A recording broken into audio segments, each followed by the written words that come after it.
Whoa! Are we live already? The Avs won. At least, oh man, what a vibesless night at the DNVR Bar. What's up, everybody? Welcome to the Losers Lounge.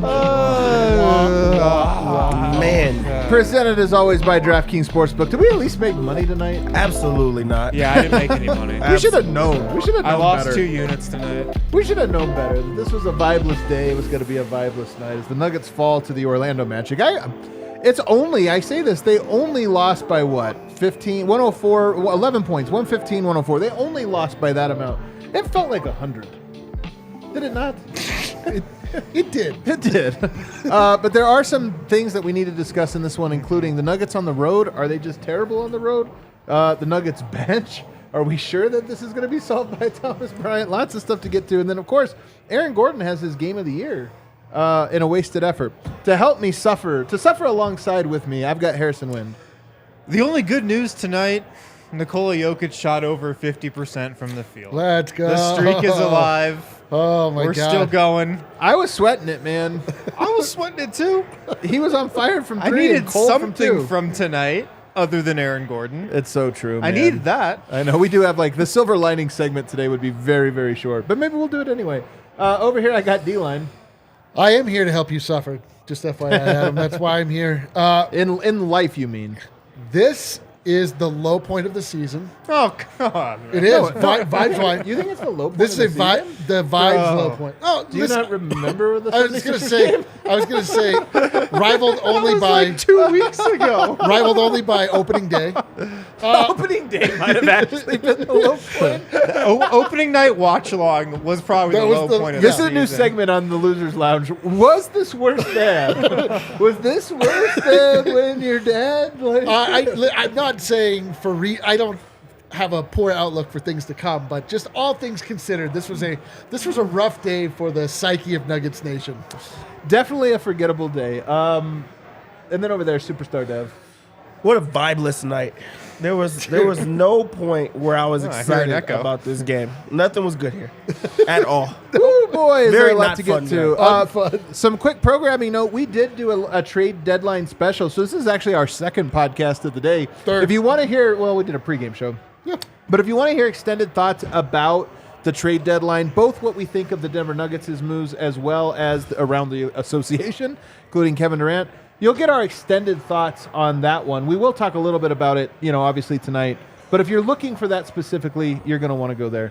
Oh, man. You guys living through that was rough. Do you guys want to relive it? Yeah, dude. Let's go for an extra long breakdown. This is really short. Look how short it is. This is actually my shortest break. Some games I just know. You know what I mean? Yeah, and yeah, this is one of yeah, them. It's yeah, 8 lines.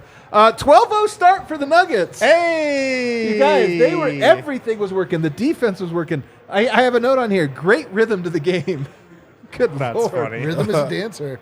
I really cursed ourselves. Michael Porter Jr. hit 2 3-pointers. He's on fire. That was about it. Won't miss. Everything you wrote in the first 2 sentences was proven wildly false afterwards. If you paused the game after the first 2 minutes, I was like, oh, man, Nuggets win by 50. Great trade Let's deadline. go. Great trade. All right, here we go.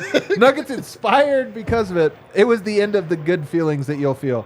They got stuck in the mud after that. AG went back to the locker room. I'm not sure what it was, but he did thankfully return to the game. So could have been worse, John. A lot Didn't worse. seem like it affected him. 29-26 Magic. After starting down 12-0, they claw back to take a lead at the end of the first quarter. Second quarter, the Magic started pouring it on. This was really the game. As ugly as this game was, Denver played them evenly outside of a stretch to start the second quarter where they just got absolutely mowed over with that second unit. A second unit that could not score and tonight was not getting stops at all. And you know who else was playing horribly, I thought, tonight was Jokic. This was one of his sneaky worst games of the year, I thought. Even though he was a +8 and had a crazy stat line, 29, 12, and 6, he had 7 turnovers and just some weird decisions. One of those decisions was not to play any defense. Not playing any defense. His defense was atrocious, but just the rhythm of this game was really bad. Only 3 assists, by the way, in the first quarter. Halftime, Aaron Gordon did have it going, though, 16 points for him at the half. AG in the third quarter was doing a little bit of everything. Jokic, if he had a good stretch, it came in that third quarter where they clawed back, and there was a brief moment where I'm like, are they just going to win ugly? Which is way better than losing ugly. But I was like, all miss right. ugly victories. 89-84. and you think, okay, it comes down to the fourth quarter. Michael Porter Jr. goes in with the bench unit. Admittedly, not Denver's go-to bench unit, but shorthanded. No Murray, no Zeke Naji, so a little bit different from what you'll see typically. But Michael Porter Jr., I thought, just came up small in those minutes. He got open looks, missed all of them, and they needed scoring. When that bench was out there, it was like, okay, well, we'll put Porter there. He'll get some points. I don't think he scored over that stretch. Yeah, emphasis on junior today. Yeah, he was a little junior. Aaron Gordon, though, did go off. He continued to score points throughout the entire game, 37-14, and the Nuggets lose. All right, start us off. Short recap there, but there's not like a lot of details. Quick Dev? and fast. I think that no Nugget besides KCP was their normal selves in this game. I mean, Aaron Gordon was okay. He wasn't his normal Maybe self. that was though. not his I see normal what you self. mean. I like it. I see what you Everybody mean. was Semantics. I off. see They're what you just mean. different in this game, Yeah. and that's not the identity that they've been or who the Nuggets have grown accustomed to being as of late, and that's just uncharacteristic of them. It just did not look good at all. Process was off. Game plan was off, and I want to just account it to just like a awkward day. Trade day is just very tough for Denver, and they actually did something this trade deadline. So I'm just gonna just say nobody was themselves. Nobody was themselves, for sure. Yeah, I mean, this was unrecognizable. Like, this was so poorly played in so many facets. Jokic was so disinterested in the first half. The bench was like An abomination. It was a complete abomination. Like, Christian Brown was terrible. Everyone to a man was awful. And I'm with Dev. Like, this is like, I just think they had like a weird emotional day. I mean, we did, and we were just watching. Like, I don't know what it's like to be on the other side of that. I mean, I imagine, like, even if there are players that don't like Bones, I imagine there's players that like Davon Reed. And like, I imagine there's players that you just, you're just Mr. you Dependable. just kind of lose the core of who you are for a little bit. It probably takes us a second to recover. But man, the Magic wanted that game. The Nuggets just didn't know what they were doing half the time. It was very, I mean, it was demoralizing in every way, and it sucked to watch. And I hate that I had to do it. I hated that I had to watch it as well. I mean, my big takeaway is the bench. They got outscored 56-10. That's an absurd number, man. 56-10. What? Bol outscored the entire Nuggets bench by himself. Almost doubled him. Just to add insult to injury. Yeah, almost doubled up the bench. And look, I mean, it's easy to form the narrative if you want to. After this bench performance, Denver traded away a high-scoring guard off the bench, and look what the second unit looks like now. Forget for a second that Jamal Murray was out tonight. He's going to be usually playing with the bench.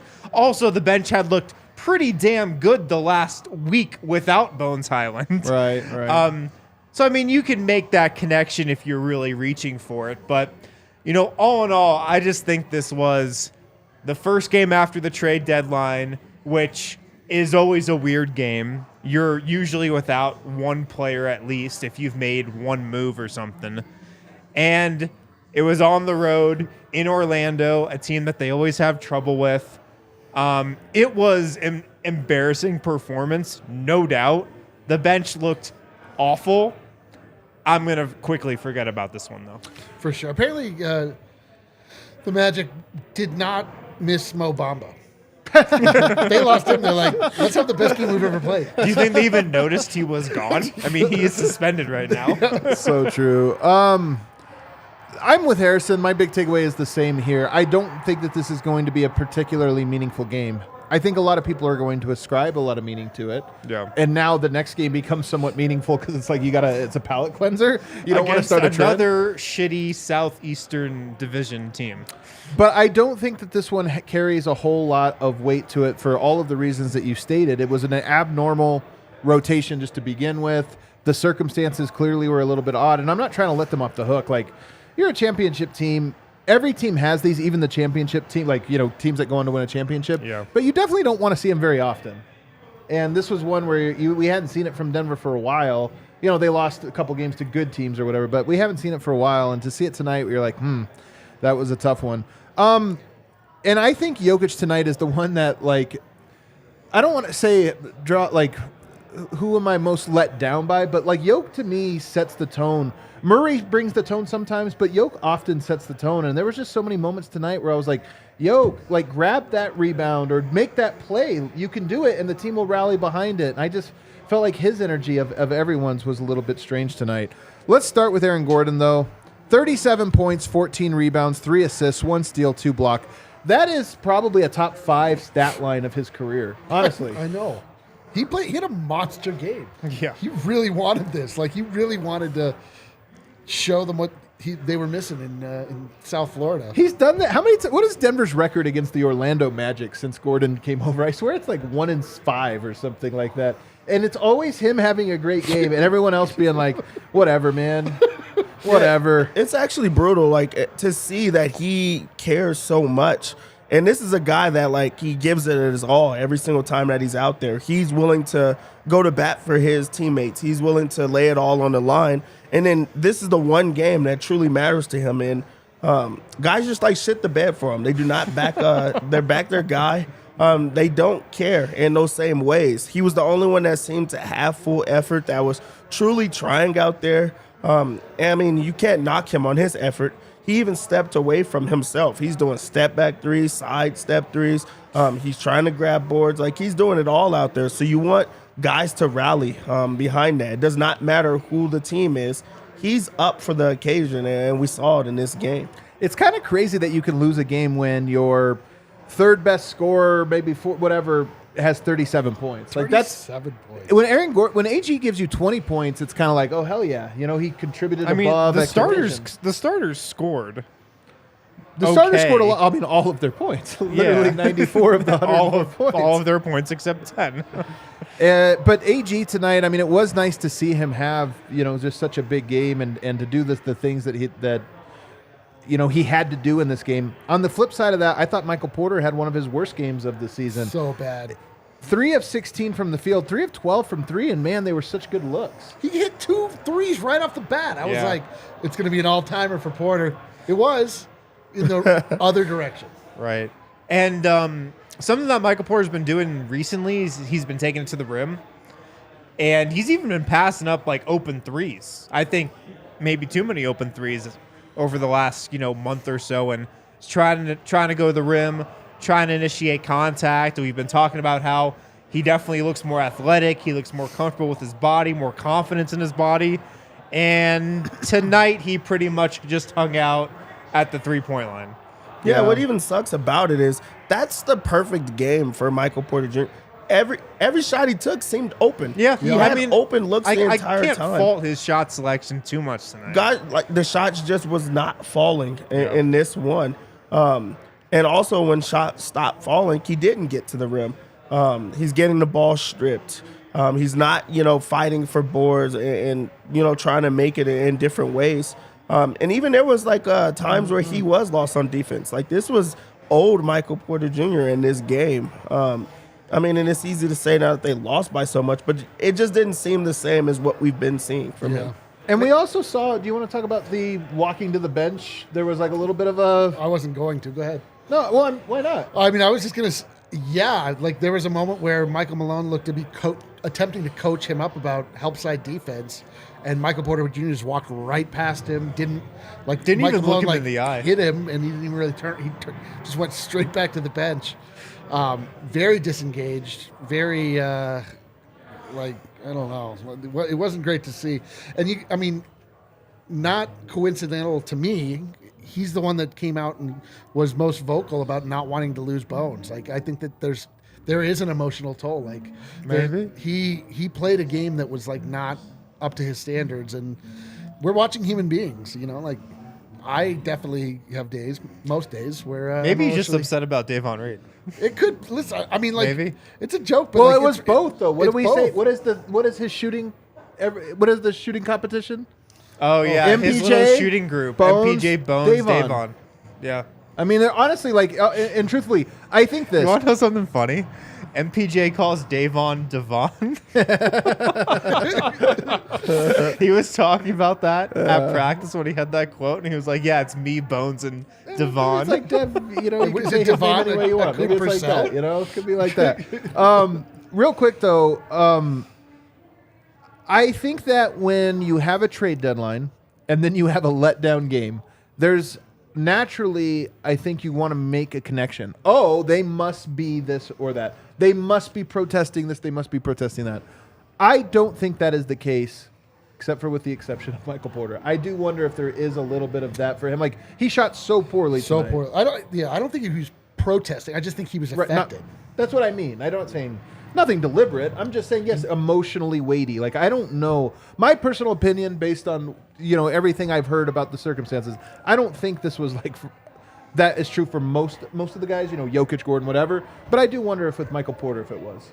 He certainly played like it. Certainly played like Or it. shot like it. Yeah. We don't see him miss the number of shots that he missed tonight at the degree that he did. This was a big game. There's some basketball stuff I want to get into other than just kind of running through the numbers. But one of them is, I wonder what Porter looks like with the bench. You only went to it tonight because you didn't have Jamal Murray. But tonight was a really bad data point for it. I think if you watch what happened tonight, Dev, you go, is that viable, Porter carrying a bench unit? It just looked like, I mean, it was a 0. They didn't score. Yeah, if there's one guy that I just truly don't care about staggering, it's Michael Porter Jr. Really? I don't. The only reason I would like it is because you're just hunting for points in ways, but we know that this is a guy that needs a guard to set him up. Denver doesn't have that right now, you know, Yeah. so that just makes it tough with that second unit, and I think it just puts him in a vulnerable spot that he does not excel at. So you want to put him in spots that he can. Also, like you said, that's a defensive unit. You want to bring a guy that can score. It's not him in that same light. So you want Jamal in these type of situations where he's the stagger guy. You want different guys to do it.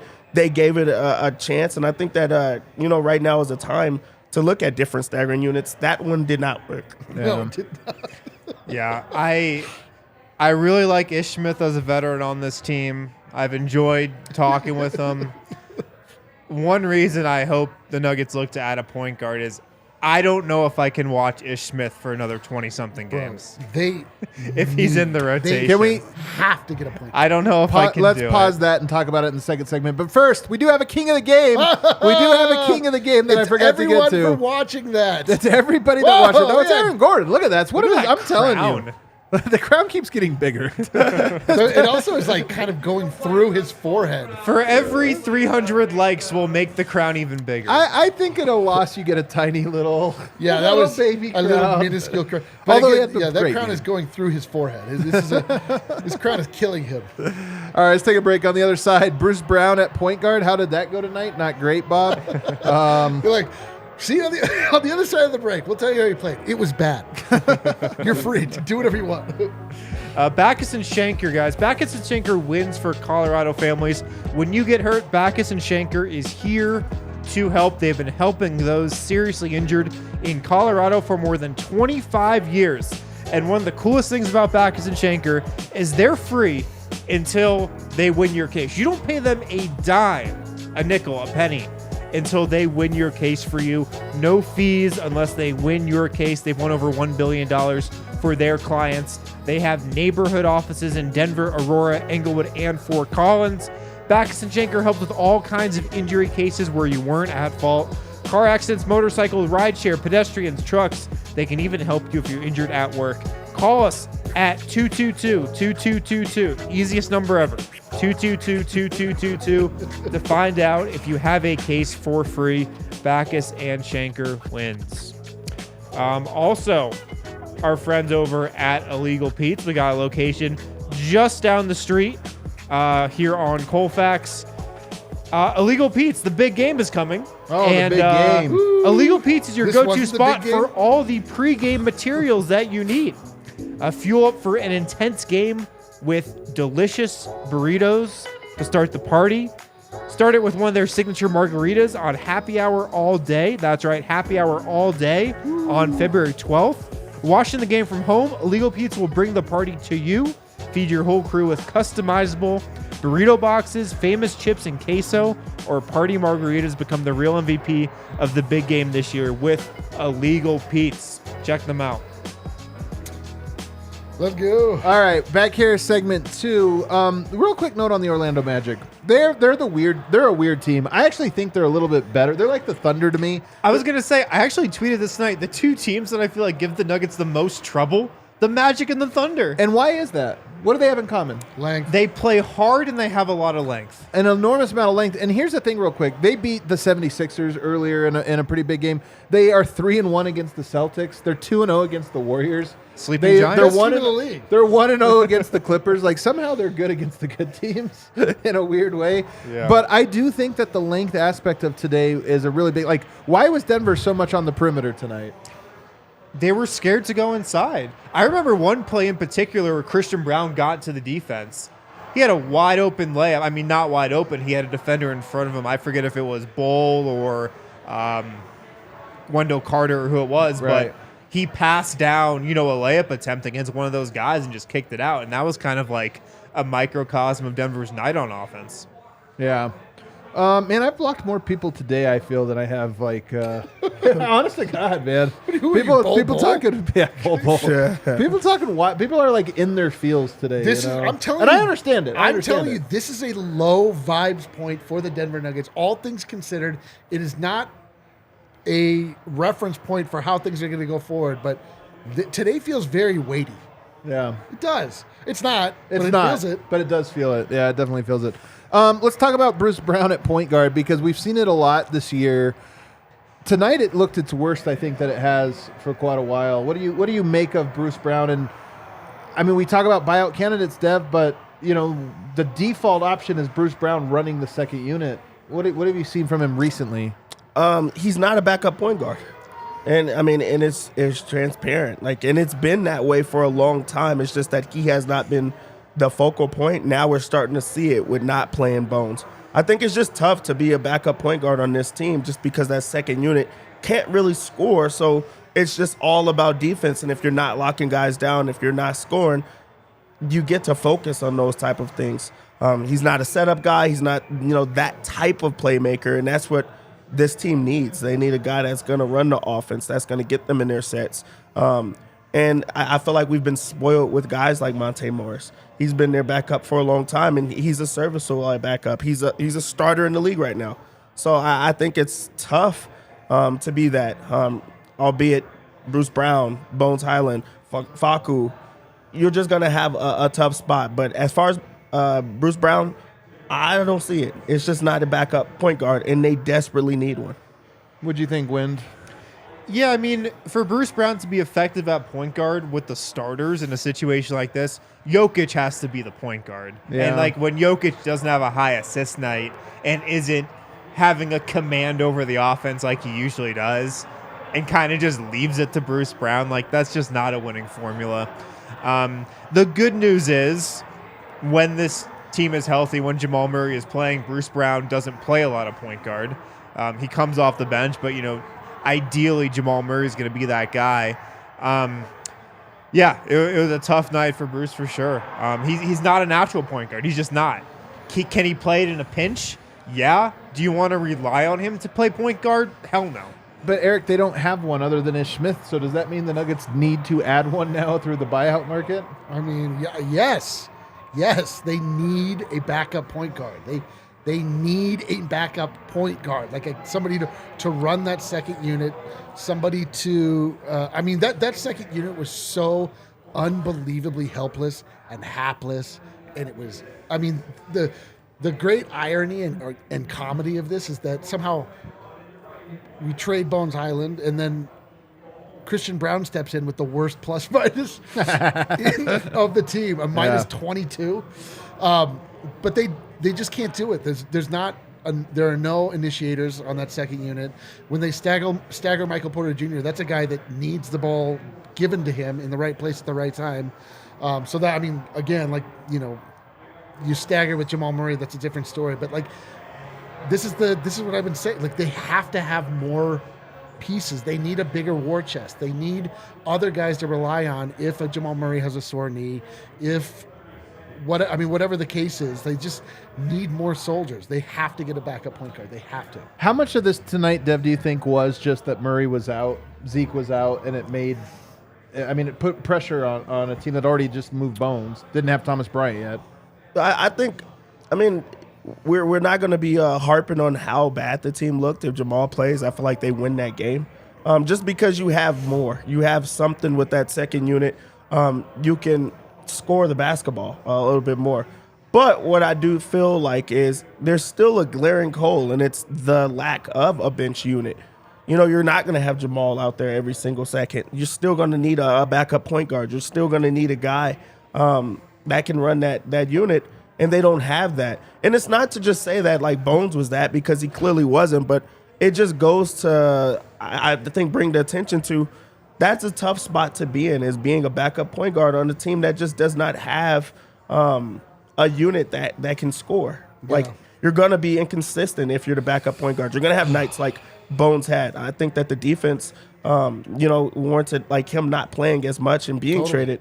But also, it's just going to be hard. So I think that there's growing pains, but I do think that they need to find an answer there that they don't currently have right now. Yeah, my thing is like, I'm not saying like they should have kept Bones. Look at what this looks like without Bones. But like, if you're going to trade him, get a point guard back. You need to get a point guard. Like, you have to get one. And so now it's buyout market. They have a roster spot open. So I have to assume that is the plan. So we'll see how that turns out. You were pretty high on Ish, though, after this last game. Well, he was awesome in the last game. I'm high on him in that he's a natural point guard, but he's not with good. That. He's just not good. I love Ish, but he's just not he's not somebody you can rely upon, clearly. I mean, I was saying, like, I would play him, but again, like, we didn't – the point guard play was bad the entire night in the starting unit, in the second unit. It wasn't great. And, Ish is great because he can push the pace, but nobody was running tonight. Nobody was playing with energy. That doesn't work. Like, if, like you were saying, it's Jokic's spinach to have pace and speed. And, like, Jokic was lumbering behind, and like nobody, like, speed wasn't there to help them tonight. So this is a tough one to gauge anything off of, except for that, like, they just have to get a point guard. What you got to think about is the ideal bench unit when Jamal Murray's in the lineup. What does that look like? Jamal, Bruce, Christian Brown, Thomas Bryant, Vlatko, or Jeff Green. Like, Vlatko. Are we good with that five? Are we comfortable with that five? Yes, but there are times, there's going to be 10 to 12 minutes every night where Jamal's not on the floor. Yeah. There's going to be a time where you have And there are going to be games that he misses too. So I'm with you. They probably do need another ball handler. Like, can they get through the rest of this season with Ish, with Bruce Brown, filling those minutes, like those games, those 5 to 10 minutes when Jamal Murray isn't with the bench, those games when he's hurt and not playing? Yeah, I think they could get by with it, but it would definitely make you feel more comfortable, I think, to have a Reggie Jackson type. Yeah, I think that minutes. Whoever you put in there, I think there is like a lot of added pressure there, but also I think that what is not talked about enough, and I think that is a big win, is the fact that they are bringing in Thomas Bryant, who is a scorer, who is a guy that they could give the ball and he can make things happen. He's not a great defender, but he's surrounded by other defenders. What does that second unit need? They need scoring. So he adds that. He has answers for that. And he's also going to be going against backup centers. So I think that he can hold his own in that regard. Of course, he's getting lit up by starters. He's not an actual starter, right. Starting caliber player. But adding him and possibly another point guard goes well. But even adding him, I just think that that's an enhancer. Yeah. Let's take another break here. But on the other side, I want to ask, what would Thomas Bryant have done to this unit tonight? And more importantly, what is the bench with Thomas Bryant? Like, where do we build a perfect bench? What's the stagger? And then what are the guys that are in and the guys that are out? Let's do that in segment 3. Guys, Game Time is the hottest new ticketing site that makes it easier than ever to score the best deals on tickets to sports, concerts, and shows. If you've ever dreamed at sitting at, I don't know, the 50-yard line, courtside behind home plate. You can with Game Time. They've got these great last-minute price drops. So check them out. Use the link in our description here on YouTube or on Spotify if you're listening to this podcast there. That will take you right to the Game Time app. And if you love DNVR, you'll love Game Time. The best way to support us is by buying your tickets through the link in the description. Join over 15 million people who have downloaded the Game Time app and score the best seats to all of your favorite sporting events. Adam and I have resorted to, he's showing me cute animal videos. That's where we're at. From the Denver Zoo. Oh, from the Denver Zoo. I Yeah, forgot to mention that. we got a new bongo. DraftKings Sportsbook has a no-sweat same-game parlay going on. As soon as I opened my computer after the game, looked at my email, I got a free $10 same-game Let's parlay go. bet because I lost mine tonight. Dude, I've been getting these. Honestly, I've been making free bets nonstop for the last 2 weeks. So I've got to reinvest that, get my money back at least. But DraftKings Sportsbook, an official sports betting partner of the NBA, this week new customers can bet $5 and win $200 in bonus bets instantly. And then for a limited time, all new and existing customers can get a no-sweat same-game parlay every single day. All you got to do is opt in, place the same-game parlay. If it doesn't hit, get your money back up to $10. Download the app now. Sign up with code DNVR. New customers can bet $5 on the NBA. Get $200 in bonus bets instantly only at DraftKings Sportsbook, an official sports betting partner of the NBA with code DNVR. Minimum age and eligibility restrictions apply. See show notes for details. All right, back here, segment 3. Thomas Bryant on his way over. He scores 12 points per game. The Nuggets bench tonight, 10 total points. 10 total. He would have plays. matched Mo Wagner. He's Mo Wagner. Let's build the perfect lineup, Wind. What does it look like with Tom? I mean, first of all, just naturally, you think Thomas Bryant gives a unit that doesn't have Jokic on the court, gives him an identity? Is it going to be a Thomas Bryant-centric identity? Oh, man. I don't like the sounds of that, but Is it Beliocentric? God. Bryantiocentric? That's rough. I don't like It's the a long sounds day, I of get that, but I mean, Thomas Bryant scores. Like, that's what he does. He's not a defensive player. He sets screens, rolls to the rim, finishes inside, dunks the ball a lot, shoots a really high percentage. He's leading the NBA in true shooting percentage this year. He's in like the top 20 in total dunks. He is a high efficient scorer.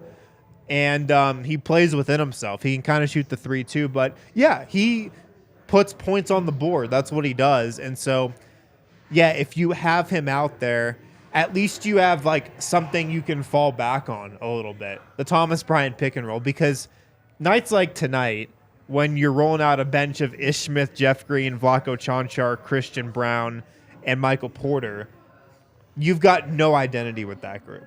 Nobody knows what they're doing. Ish Smith is driving to the elbow and pulling up for that shot he loves and missing it a lot of the time. Michael Porter's just living on the perimeter. There's just no... He's living on the edge. Yeah, there's just no identity. There's no just rhythm. There's no direction with that group. I mean, Thomas Bryant can be like a focal point in the sense of, yeah, you can just run pick and roll with him and you can lob it to the rim. Dev? Thomas Bryant said that he was unhappy with like his like the view when he was with the Lakers. He comes to a Denver spot where I know like the joke was he's behind Jokic, but also we've seen in this game they need identity in that second unit, and I think that he could be that in the same way that they ran the offense through DeMarcus Cousins. I think they could do the same thing with him. And Really? That much? well, he's not a facilitator, so Right. but his is like true, like just scoring. They need a guy that they could throw it into, and he's going to make it happen. The reason that we're not seeing the passing, he's never been asked to do that, and I don't think he will be in this setting as well. It's a lot more free flowing in Denver's offense, and also they don't just go through one guy. I mean, like everybody touches the ball, everybody else is involved, but he has the size, he has the efficiency. He's a stretch big that could shoot the ball. He's shooting like 44% from 3 this year. So just the ability to have offense with a defensive-minded group, it just goes a long way. Yeah. I know we're like, man, that second unit, we just need a 5. And we need a 1. We need Some more we need shooting. wing More help. shooting, yeah. We can get a little bit tougher at the 4. Jay Sean Tate available. Yeah, no. That was my guy. I mean, Thomas was Bryant wouldn't intrigued. have helped out at all tonight. I don't know that they would have gotten him You the don't ball. think? I don't know, man. Like They were so big. We needed like some outside. They just need somebody to run that thing. But he wouldn't have hurt. I mean, nothing would have hurt. He would have kept Cole Anthony off the glass, maybe. We'll see about Cole Anthony. 7 rebounds, Cole For Anthony. Dude, Cole Anthony's like my least favorite mold of player, but I do love his heart. That dude plays hard. Dude, man. yeah, that He's New York still you point want. guard state of mind. Just always turned up, like always excited and ready to go. I am excited for what Thomas Bryant's going to bring for sure. I think it is going to be very impactful on the bench. Thomas Bryant's regular line is going to be like 6 of 8, 12 points, That would have 8 rebounds. been more than doubled the bench's output tonight. Would have. Let me ask another thing that I wonder how concerned you guys are. The Nuggets this season are 26-4 at home, Amazing. 12-14 on the road, and they have some real duds under their belt on This the road. is why they need to get the number 1 seed. They're in Yep. position to get it right now. Yep. They have to get the number 1 seed. They need to make the playoffs, run through Denver. Like that should be a priority. You of course you got to rest guys when they need rest. You can't run your main guys into the ground, but I really think it's important for them to get the number 1 seed. Yeah, what you see is Denver is resting their guys on the road as well. Like I think that has a lot to do with those losses.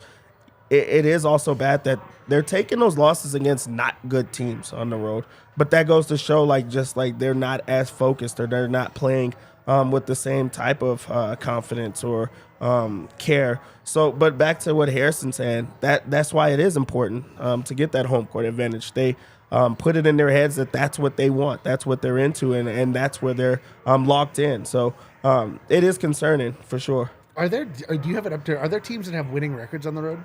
Oh yeah, I have them all here. Let's see. The Sacramento Kings are 15-12. The LA Clippers are 17-15. But it's all within like 1 or 2. Yeah, it's not that really, much. It's really hard to win on the road in the NBA, and also The Celtics are 18-9. On the road. Yeah. Wow. Bucks are 14-12. 76ers are 14-11. So like your good teams have a winning record, but it is slight. It's close. Yeah. Also, there's just The Nuggets have the 25th ranked dude, defense. it's on the really road skewed. this year. During the regular season, teams don't try to win when they're on the road. And then this is home- actually a sneaky And great then home take. teams win every time, and so then at a certain point, you're like, I don't even know what this. Are they good? I'm gonna dissect. Everybody comes into Denver. They're like, "Oh, we're gonna punt on tonight." We're like, "Man, we win every game at home. We're It's so, so good." true, And guys. then- This is so real. Analytics. People are gonna get so mad at me for saying this. You guys know I came up through analytics. I'm not an anti-analytics guy. You nerd. But they have ruined the game, man. We're just too smart. We know the things that are valuable and the things that aren't. And this is part of what you're talking about. People are like, oh, going into Denver, that's a tough place to play. We should punt it. Going on the road, Orlando Magic, this game actually doesn't mean should punt anything. it. Doesn't mean anything. Let's rest. It does suck, but it's a salient point that in the NBA, teams don't really try to win on the road.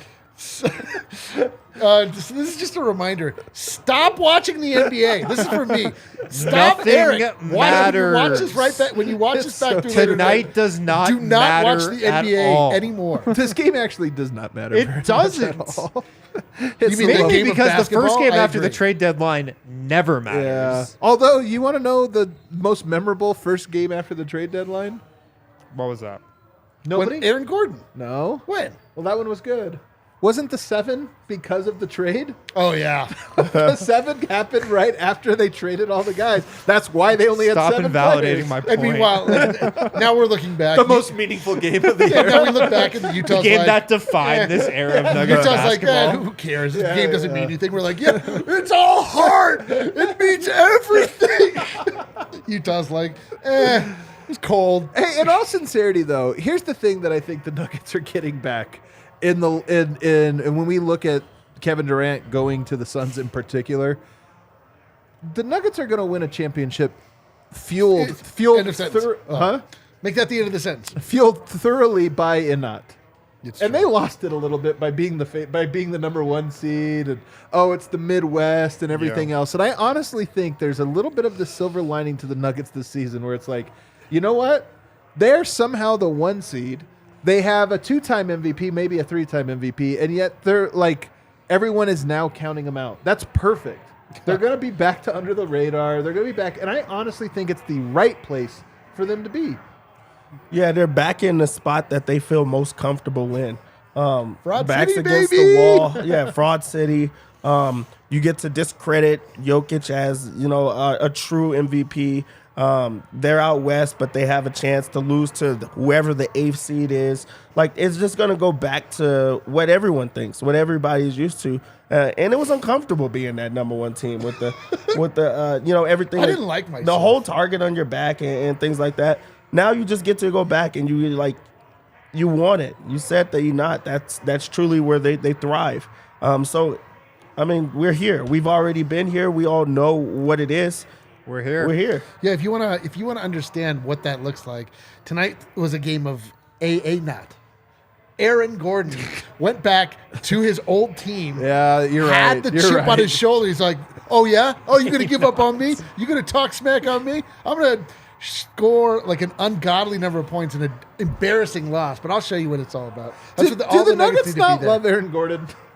Like, I know they just really hang him out. No, to they dry. do love Mr. Oh, Mr. Gordon. No, yeah, I mean, like, They listen, love Mr. Gordon. he's now running out of post. Yeah, he truly is. I mean, like, Vlad goes out there, had 0 tonight. Like, come on. Let's get a couple super chats because I want to save this 4th segment. I got a little something for us, but let's get a couple of them in and then we'll take a break. Bench scoring only 10 points shows how bad we need depth. I mean, it's specific type of. I will say this: it's a specific type of depth. The types that can score. Look. The depth of defense is also important. Nobody said anything about bench scoring in the last 3 games without Bones. Man, I'm telling Nobody you. said a peep. Now Learning- all of a yeah. sudden, they struggle one time. Well, this was a really bad game. It really was. But it's also, and the Nuggets are a different team today. And this new, as you said in the pregame, Nuggets 2.0, not good so far. I do think that every team probably over-indexes on the first game out of the All-Star course, break. of Like, course. if the Nuggets were to have traded for Davon Reed and they won a game against the Magic tonight and he had a 3, we'd be like, oh my God, Davon Reed, unbelievable. This guy's going to, like, save us. I knew they called him Mr. Dependable for a reason. We'll see if it becomes a trend, but I love your point. We'll see. Yeah. We'll see. Jacob says, Squam says, all my legs hit except Nuggets win by 10. Yeah, they did not win by 10. He must have had all Aaron Gordon legs. 'Cause that was all there was in this game, and maybe MPJ threes. I'd it. love to have Aaron Gordon's legs. Oh, my. Can you imagine? Ooh, what I could do with those legs. How well do you think you could dunk with your upper body but Aaron Gordon's legs? Interesting. So, And your reach and everything. very you know? tall, yeah, could very probably tall get it legs. Very the tall rim. legs that have Very incredible. squat midsection. Not that great of a Short reach. arms. But I think, you know what I would do is I would jump up and I would draw on I would put all of my skills Oh, together. wow. This is incredible. You'd be shaped like a T-Rex. Yeah, dude. All right, but Christian Brown, that'd be me. Jacob says, roasted me earlier, LOL, but Russ would have helped. I mean, but tonight he would have helped. Tonight, anybody would have helped. Harrison Wind would have helped out there. I don't know Should have had him in about the that. corner knocking down threes. All right, what other super chatters we got? Flo says, sad day, no more Bones, and losing to Orlando? The Question worst. mark? Yeah, dude, The worst of days. This is mark this as the low vibes point. It's I only wonder up if from this point. the Nuggets were talking about going down to Orlando during the road trip, and apparently their hotel looked almost exactly the same as the Grand Destino. Whoa! Where they stayed in the bubble, and their bus driver apparently was their same bus driver from the bubble. Wait, what? Is this real? Yeah. So I wonder if there was some legit PTSD going on. It was not at all sentimental, but actually stayed- horrifying. They were like, "Oh my God, is it happening We're again? going back." Are we gonna get stuck here?" They stayed at a Grand Destino proxy. Grand Yeah. Destino.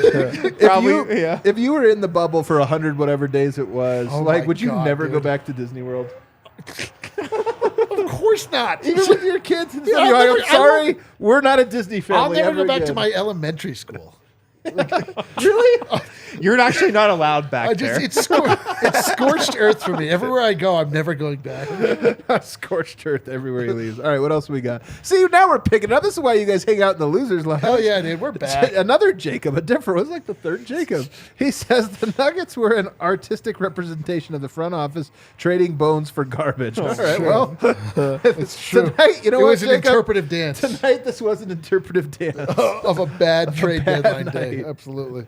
The king of Thornton himself chimes in. He says, "Love you guys. One day I'll make it down to the bar." Come down tonight. I'm going to hold you to that, Jeff. Yeah, but no, he was smart to not come tonight. That's a great point. If he would have come tonight, would have been like, Jeff, never come to the Yeah. bar Yeah, again. he would have never come again if he came tonight. Yeah, you pick the perfect vibey night, Jeff, and then you'll get full credit Yeah, for man, when we'll the listen Nuggets to win. we'll listen to exclusively songs that came out in the 80s.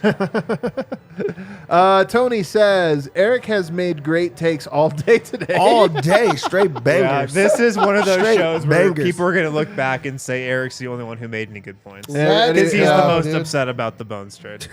He is the fan. The Yeah. fan is feeling, Hey, man, we feeling need what, it. what he is feeling. We need that I know. perspective. Earlier today, just quickly, sorry. Earlier, people were like, "Oh, stop being upset." I'm like, I am upset. I don't know what to do. I don't care. Like, you can yell at me. I don't care. Like, this upsets me. I can't hide my face.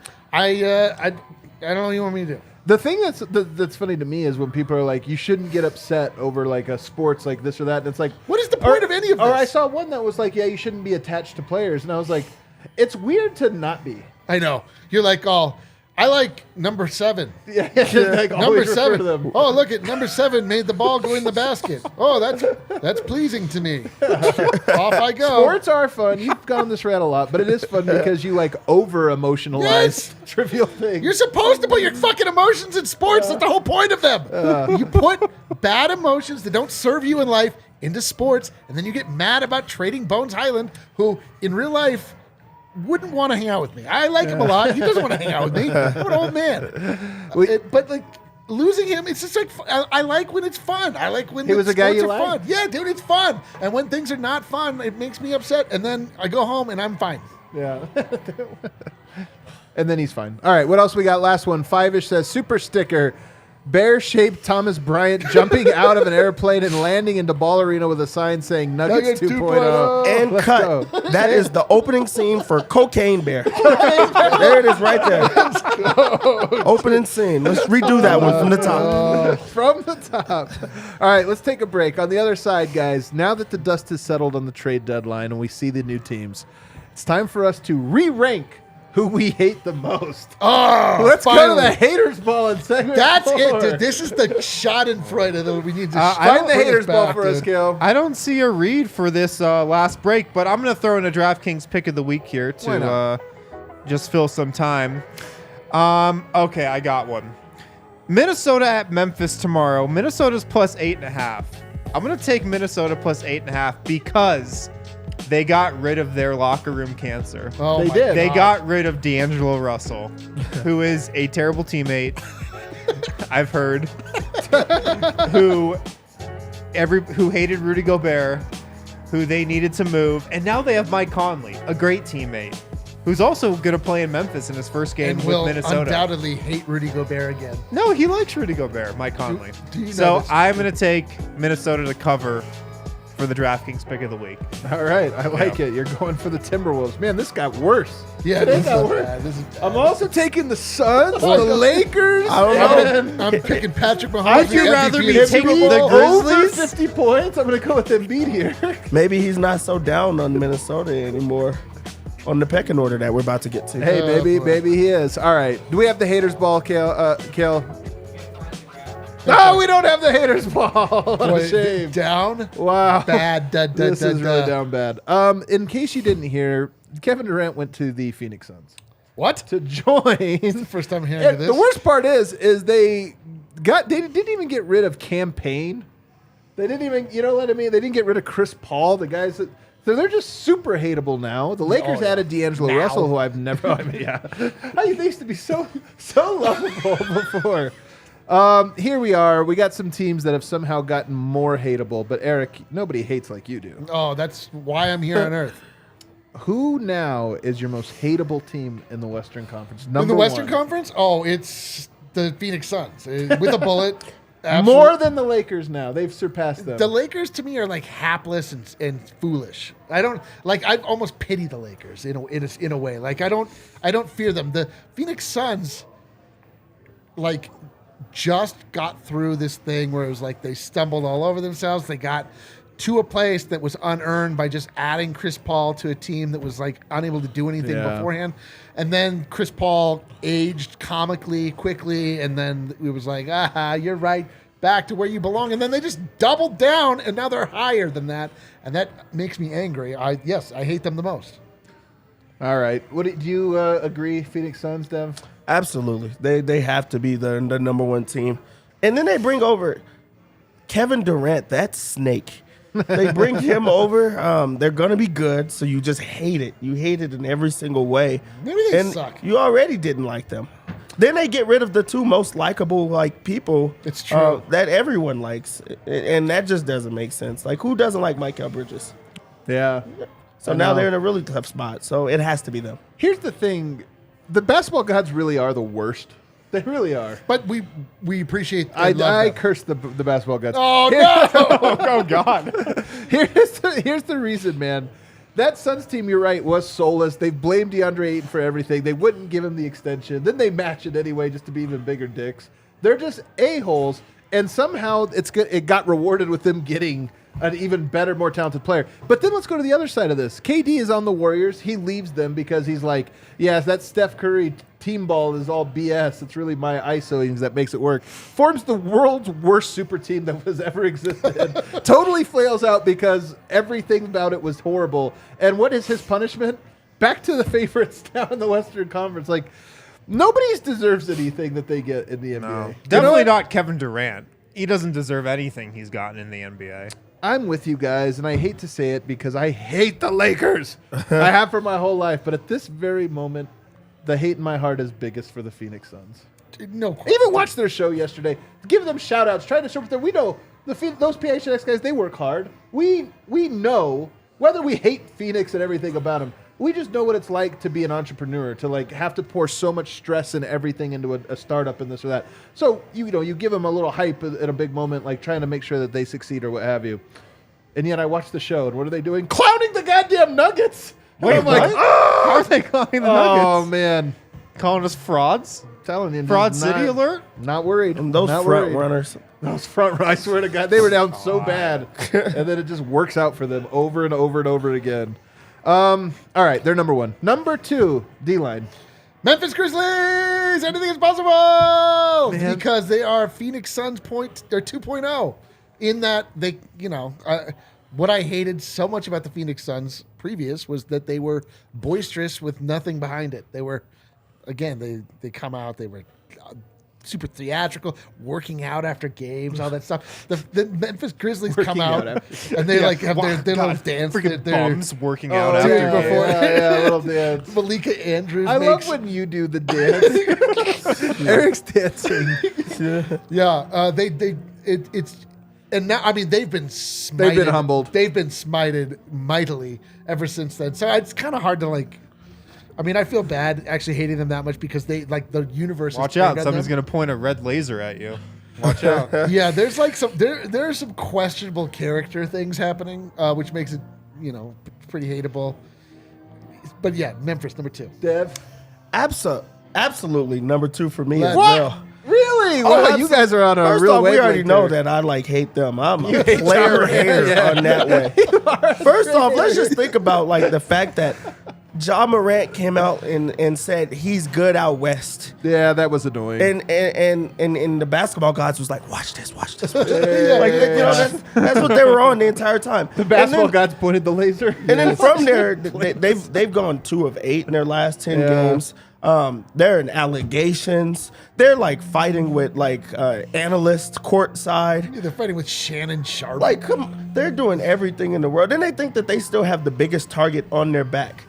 Everybody's looking at the West and saying, if they're good over there, then we're going to come over there. Now Kevin Durant is in the West. Now Kyrie Irving is in the West. Everybody want to come to the West if he's good out there. I hate him. I hate him.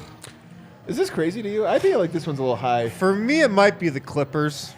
Okay. Just a soulless, vibeless team Yeah. that's made up of just We have nothing. zero substance and all hype and has never achieved anything.